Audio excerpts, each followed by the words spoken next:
नमस्कार दोस्तों, आप सभी में विराजमान परमपिता परमात्मा को मेरा नमस्कार। दोस्तों, आज हम चीन के एक अदृश्य हथियार के बारे में जानेंगे। तो दोस्तों, एक सच्ची घटना है, मेरे एक मित्र के साथ घटी थी, जो उन्होंने मुझे बाद में सुनाई। उन्होंने गृह प्रवेश रखा था। गृह प्रवेश में उन्हें मित्रों ने कई तरह के उपहार दिए।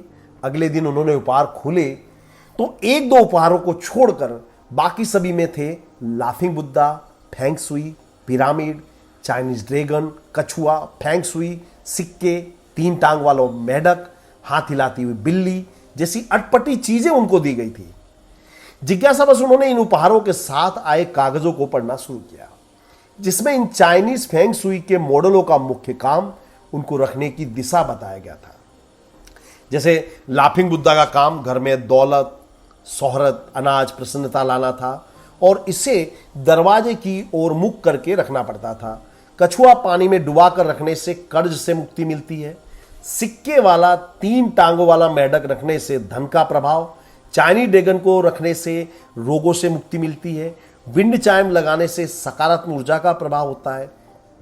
प्लास्टिक के पिरामिड लगाने से वास्तु दोषों से मुक्ति मिलती है। चाइनीज सिक्के बटुए में रखने से सौभाग्य और वृद्धि होगी, ऐसा लिखा था। तो यह सब पढ़कर वो हैरान हो गया, क्योंकि यह उपहार उन दोस्तों ने दिए थे जो पैसे से इंजीनियर, डॉक्टर, वकील जैसे पदों पर थे। हद तो तब हो गई दोस्तों, जब एक डॉक्टर मित्र ने रोग भगाने वाला और आयु बढ़ाने वाला चाइनीज ड्रैगन गिफ्ट किया। इसमें लिखा था, आपके और आपके परिवार के सुखद स्वास्थ्य का अचूक उपाय। इन फेंग सुई उपहारों में एक प्लास्टिक की सुनहरी बिल्ली भी थी, जिसमें बैटरी लगाने के बाद उसका एक हाथ किसी को बुलाने की मुद्रा में आगे पीछे हिलता था। कमाल तो यह था कि उसके साथ आए कागज में लिखा था, मुबारक हो सुनहरी बिल्ली के माध्यम से अपनी रूठी किस्मत को वापस बुलाने के लिए अपने घर, कार्यालय अथवा दुकान में उत्तर पूर्व में इसको रखिए। उन्होंने इंटरनेट खोलकर फेंग सुई के बारे में और पता लगाया तो कई रोचक बातें सामने आई। वो जब गौर किया तो चीनी आक्रमण का यह गंभीर पहलू समझ में आया। दुनिया के अनेक देशों में कहीं ना कहीं फेंग सुई का जाल फैला हुआ है। इसकी मार्केटिंग का तंत्र इंटरनेट पर मौजूद हजारों वेबसाइट के अलावा टीवी कार्यक्रम, न्यूज़पेपर्स, पत्रिकाओं के माध्यम तक से चलता है। मजहबी बनावट के कारण अमूमन मुस्लिम इसके शिकार नहीं होते। यानी इसका असली हथियार, इसका असली शिकार कौन होते? हम जैसे हिंदू। अनुमान था भारत में ही केवल इसका कारोबार लगभग 200 करोड़ रुपए से अधिक है।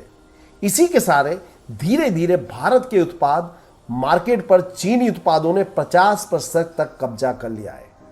किसी छोटे शहर की गिफ्ट शॉप से लेकर सुपर मॉल्स तक चीनी प्रोडक्ट्स आपको हर जगह मिल जाएंगे। वो छा गए हैं। उन्होंने स्थानीय उत्पादों को लगभग समाप्त कर दिया है। चाइनीज उत्पादों का आक्रामक माल भारत सहित दुनिया के अलग अलग देशों में इस कदर बेचा जाता है कि दूसरों की मौलिक अर्थव्यवस्था तबाह हो जाती है। सस्ता और बड़ी मात्रा में होना इसका पैतरा यानी कि रणनीति है। या मैं भारत चीन सीमा संघर्ष, हमसे शत्रुता, इतिहास, तिब्बत को हड़पना, पाक परस्ती, इन सब चीजों को नहीं बता रहा हूं। उसके बदले जो सूक्ष्म हथियार हैं उसके बारे में बता रहा हूं। अब आते हैं इसके जादुई हथियार पर, जो जहन का शिकार करती है। चीन में फेंग का अर्थ होता है वायु और सुई का अर्थ होता है जल। अर्थात फेंग सुई का कोई मतलब है जलवायु। इसका आपके सौभाग्य, स्वास्थ्य, मुकदमे में हार जीत से क्या संबंध, आप खुद ही समझ सकते हो।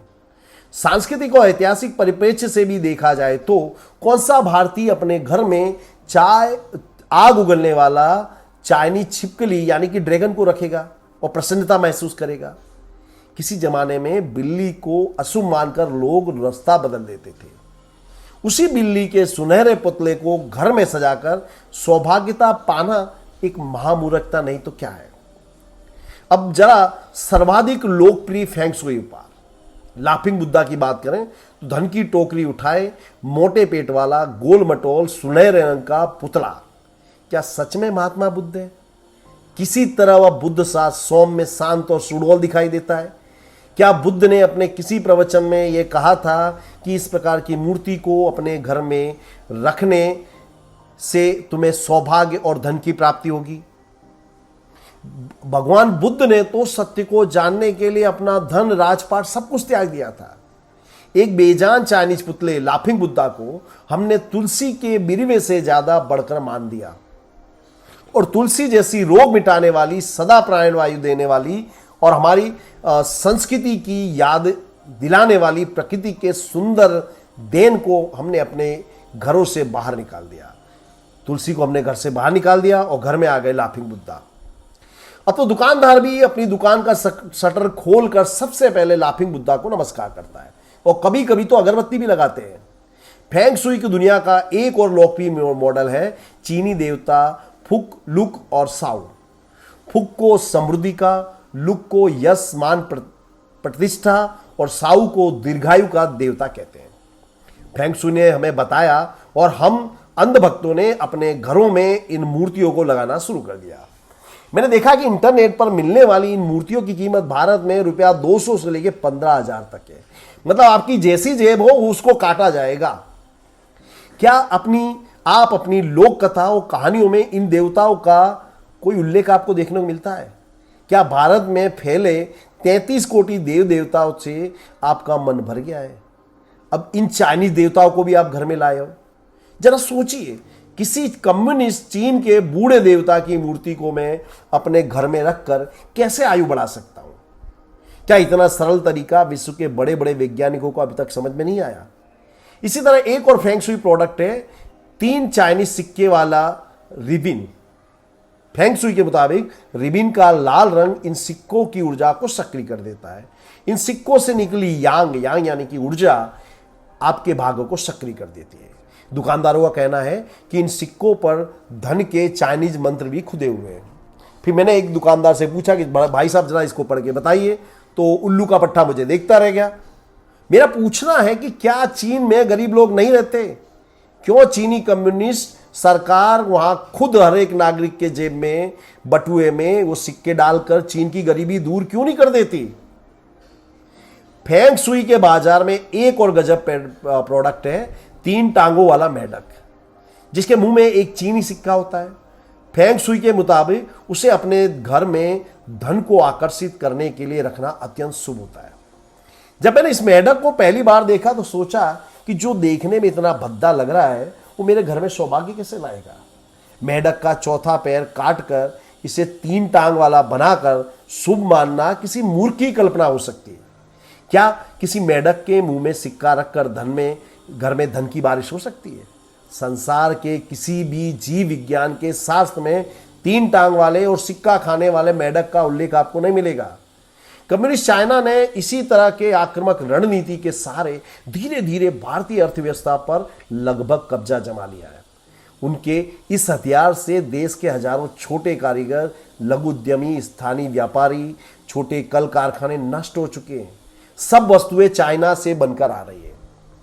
वो वस्तुएं भी दोस्तों बन रही हैं जिसको बनाने में हमारे कारीगर निपुण थे। केवल कुम्हार, बढ़ई, लुहार, कर्मकार आदि 2 करोड़ से अधिक जनसंख्या वाली जातियां थी, वे बेकारी के शिकार हो गए। आप लिस्टिंग करें, ऐसे हजारों कामकाज दिखेंगे जिसे चीन ने छोटे सस्ते उत्पादों से पाट दिया है। हम केवल एक बिचौलिए विक्रेता की भूमिका में रह गए हैं। बहुत दिमाग लाकर सोचिए, अब युद्ध के हथियार वो नहीं है जो पारंपरिक थे। अब कोई बंदूक लेके, बम लेके लड़ने नहीं जाएगा। अब पूरी योजना से शत्रु के पास जाकर उसके दिमाग को ग्रिप में लेना पड़ता है। यह फेंग शुई भी इसी दिमागी खेल का हिस्सा है जो हमारे हजारों साल के आध्यात्मिक ज्ञान को नष्ट करने के लिए भेजा गया है। कम्युनिस्टों ने इसे गोरिल्ला रणनीति की तरह अपनाया। अपनी वैज्ञानिक सोच को जागृत करना और उनसे पीछा छुड़ाना अत्यंत आवश्यक है। आप भी अपने आसपास गौर कीजिए, आपको कहीं ना कहीं इस फेंग शुई की जहरीली और अंधविश्वास को बढ़ावा देने वाली चीजें मिल जाएगी। आपने किसी प्रगतिशीलवादी कम्युनिस्ट को इनकी बुराई करते देखा है? दिन भर टीवी पर हिंदू विश्वासों का मखौल उड़ाने वाले ये सो कॉल्ड कम्युनिस्ट कभी भी इस चाइनीज अंधविश्वास के खिलाफ बोलते हुए नहीं मिलेंगे। दोस्तों, अपने बेटे बेटियों को लाफिंग बुद्धा नहीं बल्कि रामायण दीजिए ताकि उनमें संस्कार जगे। महाभारत दीजिए ताकि दुनिया में कोई उन्हें मूर्ख ना बना सके। गीता दीजिए ताकि वे कर्म भी बने। स्वामी विवेकानंद, सुभाष चंद्र बोस, अब्दुल कलाम, इनकी जीवनी दीजिए ताकि वो अंदर से मजबूत बने। दोस्तों, भारत देश अत्यंत समृद्ध देश है। हमें किसी चीन के उत्पाद की जरूरत नहीं है। शुद्ध भारतीय बने और भारतीय ही खरीदें। जय हिंद, जय भारत।